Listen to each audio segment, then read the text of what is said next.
नमस्कार, आप देख रहे हैं IBC 24। मैं हूं आपके साथ विजय कुमार पंड्या। मेरा मध्य प्रदेश की शुरुआत करेंगे पन्ना से, जहां से बड़ी खबर मिल रही है। 2 नए कोरोना पॉजिटिव मरीज मिले हैं।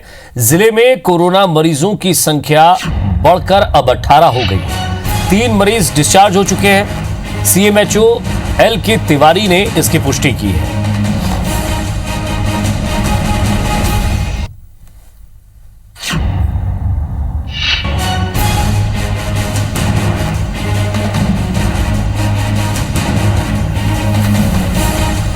दो नए कोरोना पॉजिटिव मरीज मिले हैं जिले में।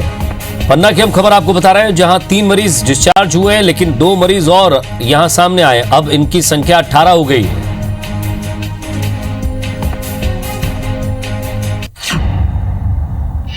तो chief medical health officer LK Tiwari ने इसकी पुष्टि की है।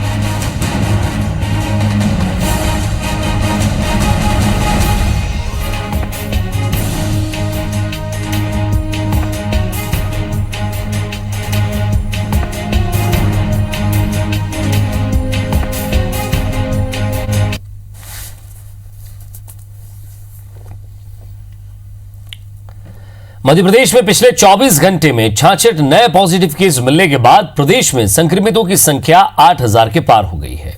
प्रदेश में अब तक 8094 मरीज कोरोना से संक्रमित हो चुके हैं। इस महामारी से अब तक 346 लोगों की मौत हुई है, जबकि 4620 लोग ऐसे भी हैं जो कोरोना से जंग जीतकर ठीक हुए हैं। कोरोना हॉटस्पॉट बने इंदौर में संक्रमितों की संख्या तेजी से बढ़ रही है। यहां पिछले 24 घंटे में 55 नए मरीज मिलने के बाद संक्रमितों की संख्या 3486 पहुंच गई है। इंदौर में अब तक कुल 132 लोगों ने अपनी जान गंवाई है, जबकि 1775 लोग ठीक भी हुए हैं।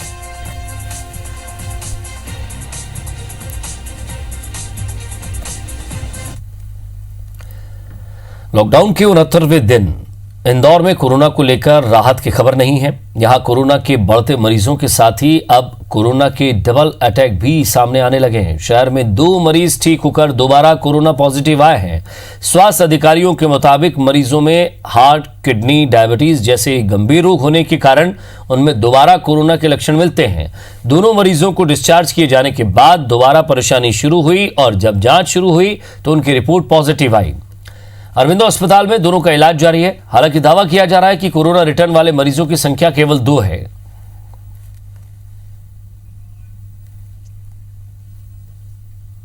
ये बहुत ही कम स्थिति ऐसी हुई है, एक आध कोई केसेस इस तरह का हुआ है, इतना कॉमन नहीं है।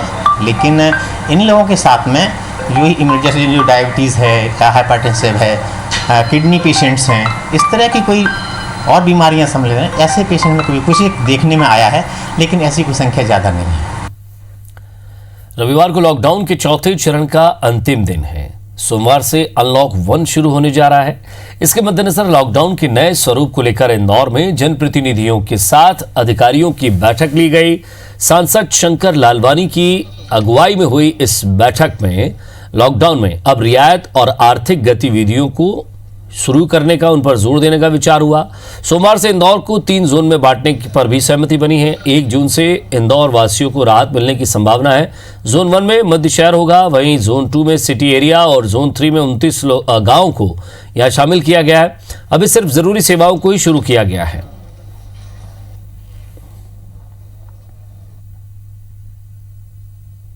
शहर को जो 3 जोनों में बांटा गया है, हमने 29 गांव जो खोले हैं, उसके और कोर एरिया के बीच का जो क्षेत्र है वो जोन नंबर 2 है। इस जोन नंबर 2 में हमने बहुत सारी गतिविधियां चालू करने के लिए निर्णय लिया है, और ख़ास करके जो आम लोगों के लिए सुविधा के लिए वो ये है कि दोनों समय दूध होगा।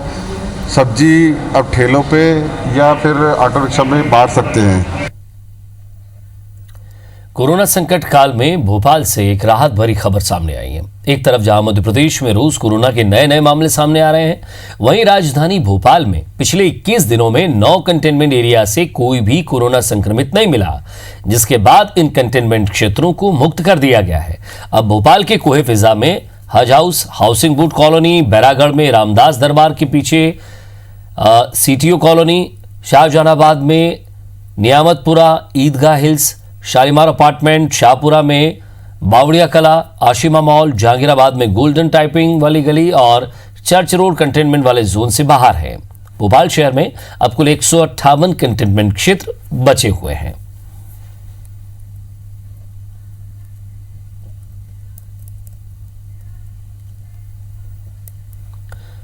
कोविड-19 महामारी और लॉकडाउन के बीच लोगों की जिंदगी थम सी गई है। लॉकडाउन की वजह से लोग अपने घरों में हैं और इस बीच लोगों की प्रतिभा कई तरह से सामने आ रही है। लॉकडाउन के बीच विदिशा में रहने वाले सोनी परिवार ने घर में पड़ी अनुपयोगी चीजों से शानदार कलाकृति उकेरी है और ये काम वो बच्चों को भी सिखा रहे हैं।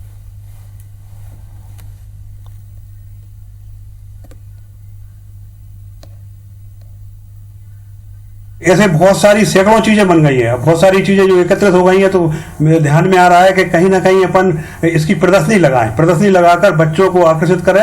और इसके लॉकडाउन के बाद मेरे मन में विचार आया कि निःशुल्क पेंटिंग सिखाने का प्रोग्राम है। पूरा परिवार प्रभावित हो गया और परिवार के जितने भी बच्चे थे सारे मिलकर वो पेंटिंग बना रहे हैं। अच्छी ड्राइंग बनाने की कोशिश करी और मेरे से इतनी अच्छी तो बन गई कि मैं ऐसे काबिल हुई कि ड्राइंग मेरे से बन सकती।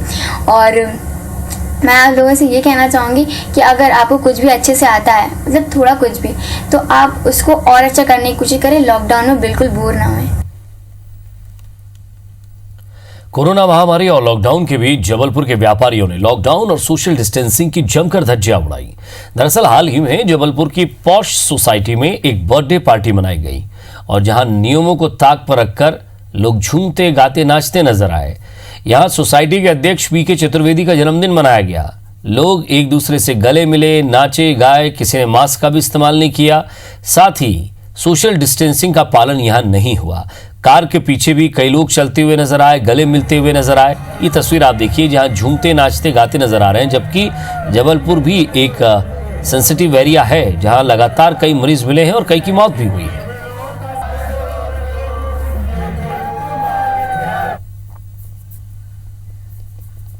इसके लिए एसडीएम रांची श्रीमती मनीषा वास्तव्य मैडम की ओर से प्रथम सूचना पत्र दर्ज कराई गई है और पीके चतुर्वेदी और हरीश रिजवानी और अन्य के खिलाफ धारा 188, 34 भारतीय दंड संविधान एवं आपदा प्रबंधन अधिनियम की धारा 56 के तहत केस रजिस्टर किया गया है। निरीक्षण में लिया गया। भोपाल वासियों के लिए एक राहत की खबर है। अब भोपाल से मध्य प्रदेश के किसी भी जिले में यात्रा के लिए ई पास की अनिवार्यता समाप्त कर दी गई है। लॉकडाउन के दौरान आर्थिक गतिविधियों को संबल प्रदान करने और प्रदेश के भीतर आमजनों का आवागमन सुलभ बनाने के लिए यह निर्णय लिया गया है। राज्य शासन के नए आदेश के मुताबिक मध्य प्रदेश में एक जिले से दूसरे जिले में यात्रा करने के लिए अब ई पास की आवश्यकता नहीं होगी, लेकिन प्रदेश के किसी जिले से दूसरे राज्य में या फिर दूसरे राज्य से प्रदेश के किसी जिले में यात्रा के लिए ई पास अनिवार्य होगा। ई पास के लिए ऑनलाइन अप्लाई करना होगा जो ऑटो जनरेटेड होगा।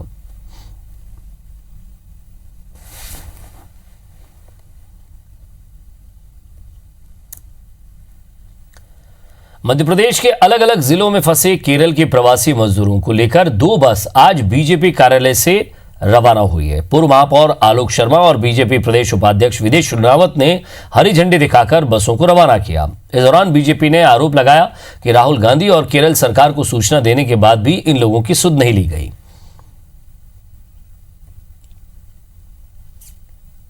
जैसे ही लॉकडाउन हुआ तो आप सब केरल वासी अपने गांव जाना चाहते थे, अपने प्रदेश में जाना चाहते थे, केरल जाना चाहते थे, परंतु कोई व्यवस्था उनको उपलब्ध नहीं हुई और हम सब लोगों ने मिलकर एक राशि एकत्रित की और वो राशि एकत्रित करने के बाद ये 2 बसें हमारी यहाँ से जा रही हैं। रेलवे 1 जून यानी कि कल से अप डाउन की 200 ट्रेनें चलाने जा रहा है और इन ट्रेनों में से 48 ट्रेनें ऐसी हैं जो भोपाल मंडल से होकर गुजरेंगी। इन ट्रेनों के टिकट काउंटर के बजाय ऑनलाइन टिकट बुक होंगे।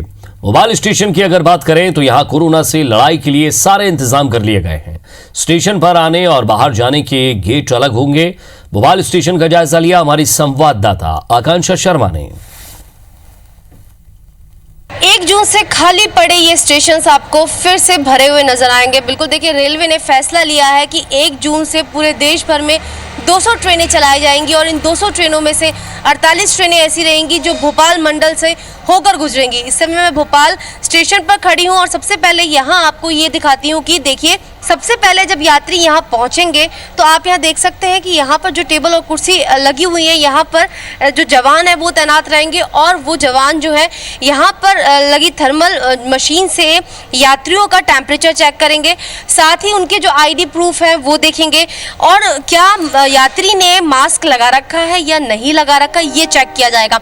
अगर यात्री ने मास्क नहीं लगा रखा होगा तो उसको स्टेशन के अंदर नहीं जाने दिया जाएगा। रेलवे की सख्त गाइडलाइन है कि आपको मास्क लगाना ही है। साथ ही आप देख सकते हैं कि जो फर्श है उस पर इस तरीके के येलो कलर के ये गोल घेरे बनाए गए हैं, ये दिखाते हैं कि आपको इस डिस्टेंस के हिसाब से खड़ा होना है। इसी के साथ सबसे बड़ा सवाल ये उठता है कि प्लेटफॉर्म पर बहुत सारी जो दुकानें थी, जो वेंडर्स थे, मैं कैमरामैन को बोलूँगी कि सामने के प्लेटफॉर्म पे आपको दिखा सकते हैं कि ये जो सारी फूड स्टॉल्स हैं, ये जो फूड स्टॉल्स हैं, ये स्टॉल्स कुछ स्टॉल्स खुलेंगी, सारी स्टॉल्स नहीं खुलेंगी और इन स्टॉल्स में भी जो पैक्ड फूड है वही मिलेगा।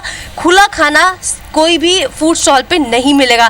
साथ ही कोई भी वेंडर ट्रेन के अंदर जाके किसी भी यात्री को खाना नहीं दे सकता, आपको ट्रेन से उतरना पड़ेगा। कि 48 ट्रेन का स्टॉपेज जो है वो भोपाल मंडल से होकर गुजरेंगे और जिसमें से 26 जो ट्रेनें हैं वो भोपाल स्टेशन पर उनका स्टॉपेज है। ऐसे में यात्रियों की जो संख्या है वो काफ़ी ज़्यादा बढ़ जाती है। तो इस स्थिति में दोनों गेट से एंट्री एग्जिट होगी और दोनों ही गेट पे जो जवान है वो तैनात रहेंगे। तो कल के लिए यानी 1 जून के लिए पूरी तैयारी कर ली गई है। बस इंतज़ार है कि जब ट्रेन आएंगी यहाँ पर तो जो यात्री यहाँ पर पहुँचेंगे वो बिल्कुल सुरक्षित होकर यहाँ पर आएँ और सुरक्षित यहाँ से जाएँ और किसी भी तरीके की किसी को कोई परेशानी ना हो। कैमरामैन विनीत के साथ आकांक्षा शर्मा, IBC 24 भोपाल। मध्य प्रदेश में 15 जुलाई से स्कूल जाने की खबरों के बीच बाल आयोग सितंबर से स्कूल खोले जाने के पक्ष में है। इसे लेकर बाल आयोग ने गाइडलाइन तैयार की है और सुझाव दिया है कि 55 सीटर स्कूली बस में 25 बच्चों को ही बैठाया जाए। क्लास में बच्चों को 6 फीट की दूरी पर मास्क लगाकर बैठाने की व्यवस्था हो। ऐसे में ही 150 बिंदुओं की एक गाइडलाइन है जिसे तैयार किया गया है।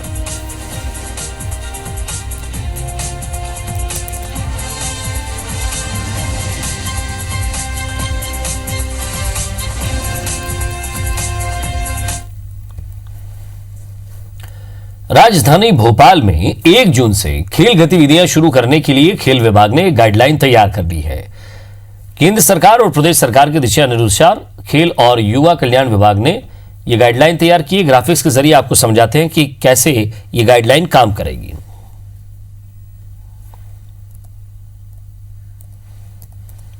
तो भोपाल में 1 जून से खेल गतिविधि शुरू करने के निर्देश दिए गए हैं। खेल एवं युवा कल्याण विभाग ने यह गाइडलाइन तैयार की है। खिलाड़ियों को अपना कोविड-19 टेस्ट कराना होगा। 15 से 30 वर्ष के खिलाड़ी ही इसमें अनुमति ले सकेंगे। प्रत्येक खेल में प्रैक्टिस के समय 10 से ज्यादा खिलाड़ी नहीं होंगे। सोशल डिस्टेंसिंग के नियमों का पालन अनिवार्य होगा। टेनिस, बैडमिंटन, तलवारबाजी जैसे अन्य खेल चरणबद्ध तरीके से शुरू किया जाएंगे। तो भोपाल में कहां कौन से खेल हैं और टीटी नगर स्टेडियम, मेजर ध्यानचंद खेल परिसर, अंकुर खेल परिसर, ओल्ड कैंपियन स्टेडियम, जहां अलग अलग तरह के खेल की विधाएं हैं, वहां कैसे खिलाड़ी पहुंचेंगे इसकी एक गाइडलाइन है।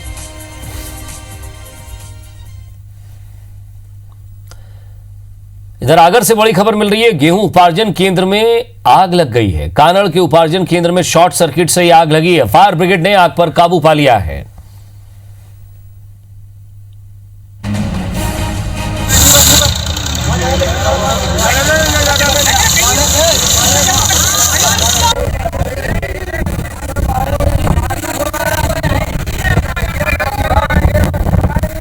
तस्वीर आप देख रहे हैं जहां गेहूं उपार्जन केंद्र में आग लगी। हालांकि फायर ब्रिगेड तत्काल मौके पर पहुंची और आग पर काबू पाया। बताया जा रहा है कि शॉर्ट सर्किट के कारण ही आग लगी। करीब 250 क्विंटल गेहूं वहां रखा हुआ था जो आग लगने के कारण और भीगने के कारण खराब हो चुका है।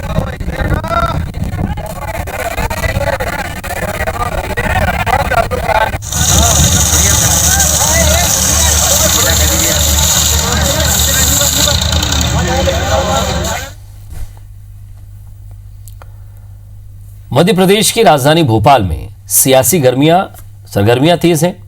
राजनीतिक पार्टियों में आया राम गया राम का दौर जारी है।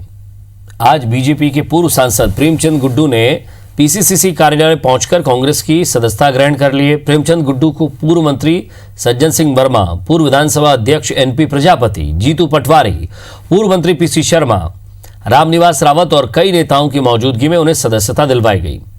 अब ये कयास लगाए जा रहे हैं कि गुड्डू को सांवेर विधानसभा क्षेत्र का प्रत्याशी बनाया जा सकता है और इसी सीट पर भाजपा की ओर से जल संसाधन मंत्री और कांग्रेस के ही बागी नेता तुलसी सिलावट चुनाव लड़ने वाले हैं।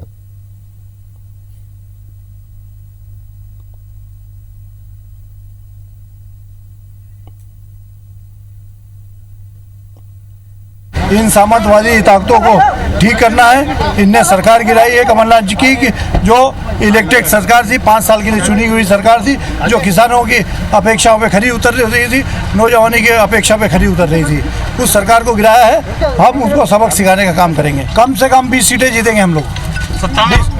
24 में 20 सीटें हम जीतेंगे। सरकार में हो रही है वापसी? सरकार वापसी हो रही है और निश्चित तौर से हो रही है और बहुत अच्छे तरीके से हो रही है वापसी। उसके प्रमाण पत्र की जरूरत नहीं, उनका नाम लेना पसंद भी नहीं करता हूँ। उनकी इतनी वो भी नहीं है कि हैसियत की उनके संबंध में प्रतिक्रिया दें, इतनी स्पष्ट बात कर रहा हूँ। उनकी इतनी वो भी नहीं है कि उनके लिए वो बोलें।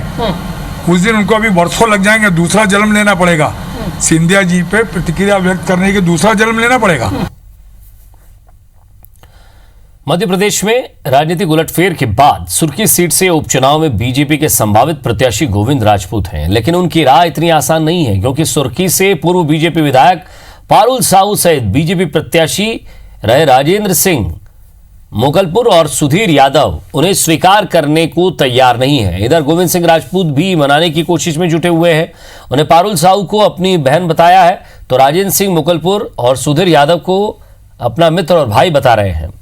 राजपूत ने कहा कि बीजेपी एक परिवार है और अब हम सब एक परिवार के सदस्य हैं, इसलिए सब मिलकर काम करेंगे।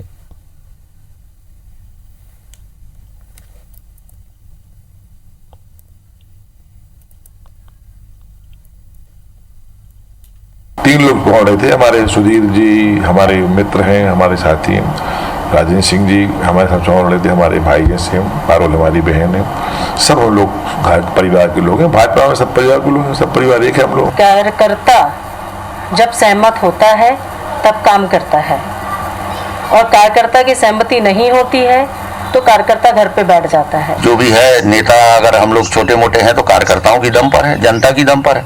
जनता अगर उनका समर्थन करेगी तो हम लोग उनके साथ हैं। 98 से वहाँ जितने भी चुनाव हुए हैं, लोकसभा, विधानसभा, मंडी, जनपद, जिला, सब में हम आमने सामने रहे। लेकिन अब चूंकि वो पार्टी में है तो स्वाभाविक है वो भी पार्टी के कार्यकर्ता के रूप में काम करेंगे। मध्य प्रदेश कांग्रेस ने उपचुनाव की तैयारियां तेज कर दी हैं और अब कांग्रेस की कोशिश है कि बीजेपी सरकार की नीतियों की खिलाफत करने वालों को पार्टी की विचारधारा से जोड़ा जाए ताकि उनका फायदा कांग्रेस को उपचुनाव में मिल सके। दरअसल हाल ही में कांग्रेस ने देश भर में मोदी सरकार की नीतियों के खिलाफ स्पीक अप इंडिया अभियान चलाया था, जिसमें लॉकडाउन के दौरान कोरोना से मजदूरों के बिगड़े हालातों को लेकर आवाज उठाई थी। कांग्रेस के इस अभियान के जरिए 4 लाख से ज्यादा वीडियो केवल मध्य प्रदेश में अपलोड हुए हैं।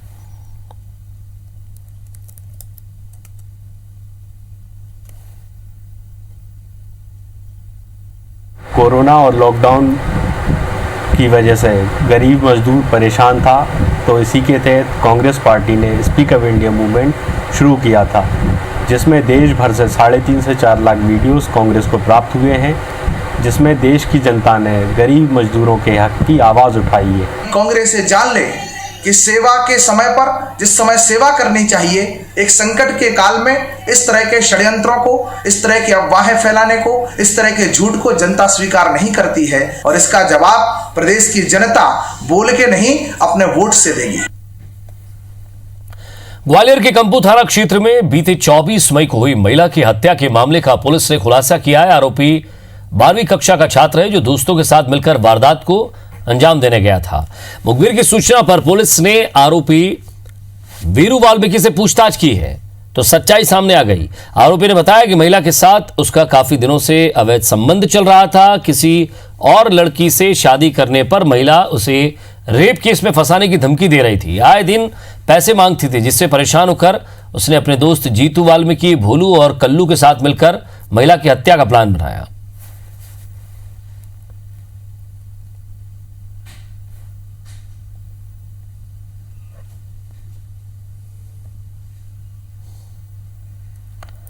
और इसी के साथ फिलहाल इस बुलेटिन में इतना ही। नमस्कार।